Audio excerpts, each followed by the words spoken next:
you have a favorite curse word? Okay. Something. My favorite gesture? For decades, Anthony Hopkins has played some of the most terrifying, intense characters in film history. So most people expect the man himself to be just as serious. Instead, he might be one of the warmest, funniest, most playful people in Hollywood. I've heard that you're going to play Superman's father in the next Superman movie. Yeah, is that with true? Brett Ratner, who directed Red Dragon, yeah. Now these are obviously, you're up to it if anyone is, but this is stepping into Marlon Brando was the last one to play Superman's father. Marlon Brando played the last one, yeah. That's very nice.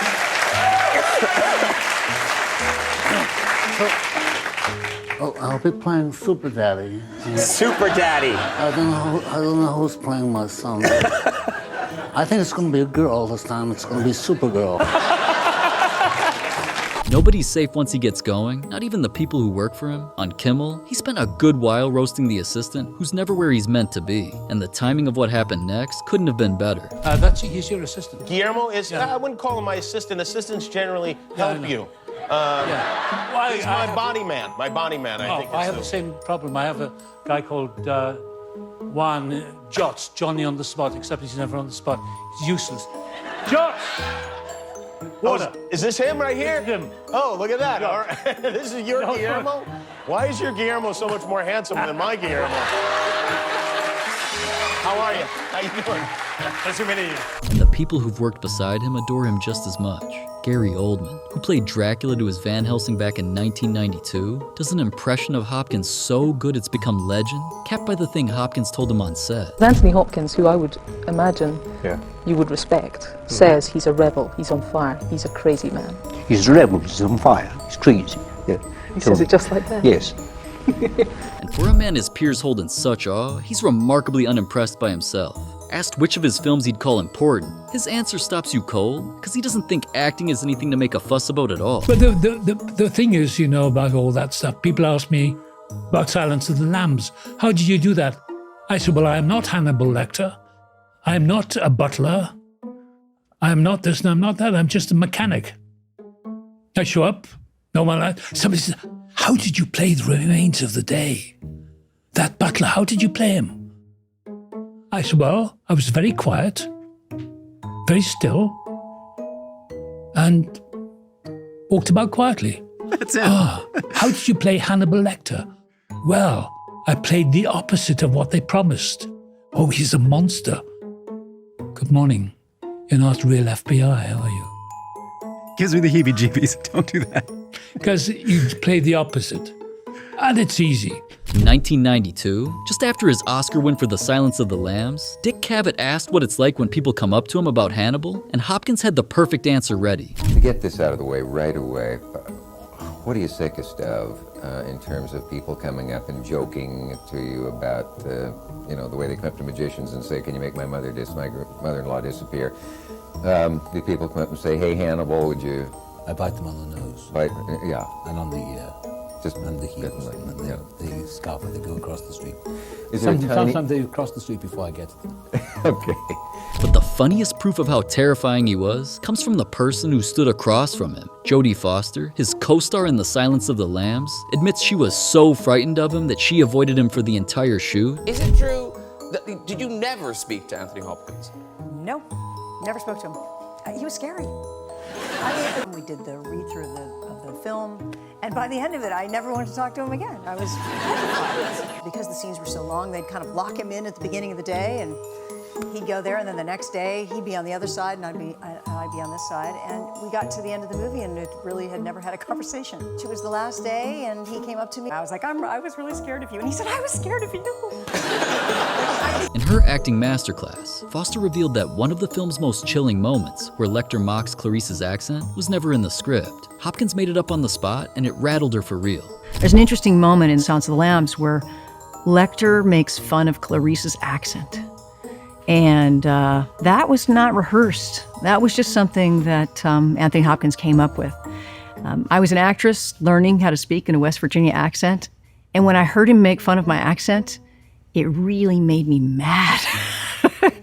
And there's an interesting thing that happens. I think that you can feel that. You can feel this kind of shame of having tried so hard to be something and having somebody humiliate you and not being able to do anything about it because you're smaller, you're more fragile, and you're scared.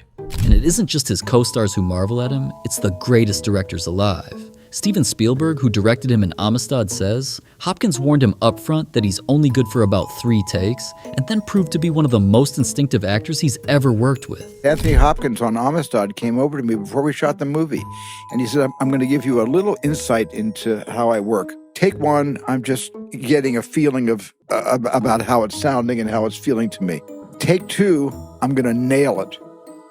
Take 3, you can use parts of it, but after take 3, you're not going to want to use any of those takes. And he told me ahead of time that he's good for about 3. Take 2. Take 2 guy. Take 2 Tony, So after all of that, the genius everyone insists they see, you'd expect Hopkins to agree. Instead, sitting with Larry King, he explained that playing Hannibal Lecter was the easiest thing in the world, and the reason why is pure Hopkins.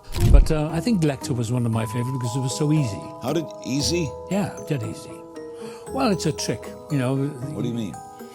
Well, the first 15 or 20 minutes is built up describing this monster, you know, and to Jodie Foster. And then she goes to the prison and the governor of the prison she said, what's he like? Oh, he's a monster. So they go down. So it's all built up. There's this monster in a cell, in a cage somewhere. So the thing is to do the opposite. Play not a monster. Just play somebody who's, good morning. You're not real FBI, are you? Clarice. Clarice. How did you find that voice? I don't know. Away from all the Hollywood mystique, though, he's really just a proud Welshman who loves to wind people up. Americans say, where is Wales? I said, we were the Irish who couldn't swim. Yeah, that's right. Still won't go. They know where Ireland is and Scotland, but Wales, that's a... Wales is... You know, I have to be honest with you. I never drank with anyone that could drink like a Welshman. I mean, even Australians can't drink with Welsh people. Oh, we are the best drinkers. We are the best. Come outside and fight now while I'm in a temper. I did a lot of that in the pubs. Did you Come really? out and fight! No, while I'm in a temper. Were you a scrapper when you were drinking? Were you No, I was just morbid and depressed. Right, yeah. And they laugh at anything, don't they? Yeah, pretty much. Didn't you see the monologue? Absolutely, yeah. They laugh at anything. God bless them. God bless them, I say. You're from Wales? Of course, being that good at playing a monster has its perks. Hopkins happily admits he still uses the Lecter voice to mess with people to return to the role, and he's turned them all down. Back in 2005, Jay Leno asked if he'd ever play Hannibal again, and Hopkins not only said no, he spun the idea of a prequel into something gloriously absurd. Let's see what happens. Now, do you think you'd ever play Hannibal Lecter again? Is that a character you'd bring? No, I think I've done enough of You've done Hannibal enough? Lecter. People love that character. Yeah, but I think enough is enough. I think they're going to do a movie about him as a child now, that was a baby. Breastfeeding. That would be a stretch, wouldn't it? Yeah, that. How about breastfeeding Hannibal Lecter as a baby? That could bring you back, sure. Painful. Why did I say that? I don't know. Welcome to America. There you go. The funny thing is, he genuinely can't explain how he plays these monsters. Now, okay, let's talk about this movie. You're a priest, then you're trying to convince this guy that doesn't really believe, and then all of a sudden you become possessed. That's right. By the devil. I mean, really, Thank you play my a bad dear. guy so good. When you turn, because your character's not like that for the first part of the movie, and then He's all good of a now. sudden, you're... So then he becomes nuts. And then suddenly you become very... Very strange. I don't know why they cast me in these parts. I I have no don't- idea. No? But, I mean, I have no idea because I'm not like that at all. Yeah. See, look, just doing that is scary to me. That's... I got a technique. I don't know what it is. I honestly don't know. Seriously. People say, how do you do that? I have no idea. I just do it. Like, do it, like right now. Just look at the camera and make a scary, scary face. Hello. That's really creepy. You just deaden the eyes, that's all. Yeah, it is. You It don't is. blink. But I don't know, it's called acting, I guess. Yeah. But I'm not like that inside, at all. You're very...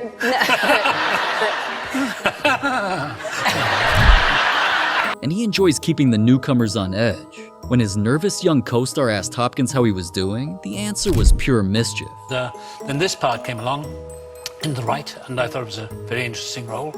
A great director, Mikael Hofstrom, and this new young actor Colin O'Donoghue. First role, right? First role. film? Terrific young man. And you tortured him?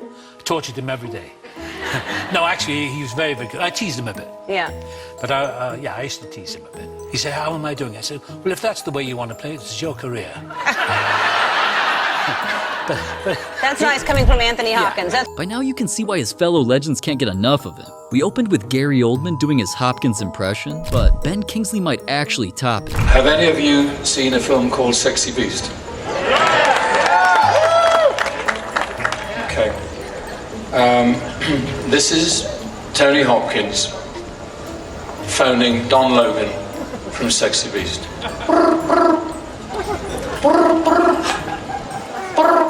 Hello, who's this? Hello, Don, it's Tony here. Who? Hello, Don, Tony Hopkins here. Who the pip is that? Why are you calling me? I not call you, why are you calling me? Well, I just want to congratulate you, Don, on your award. What award? Well, we both got an award, both of us. Yeah, both got an award. I've got one and you got one. Why have you got one? Why don't I have two? Why I've got two? Why don't I have two and you have none? Well, I don't think that's quite right, Don. I mean, you know, we're colleagues, we're friends. All right. It's Tony, is it? I'll tell you what, Tony. I'll have half and you'll have half. Oh, that's fair enough, Don. Fair enough. Long before the Oscars and the fame, a young Hopkins sat with Dick Cavett, was asked if acting was his lifelong calling, and gave the most wonderfully unbothered reply imaginable. Did you always have a burning desire to act from the womb onwards? No. I didn't have anything better to do.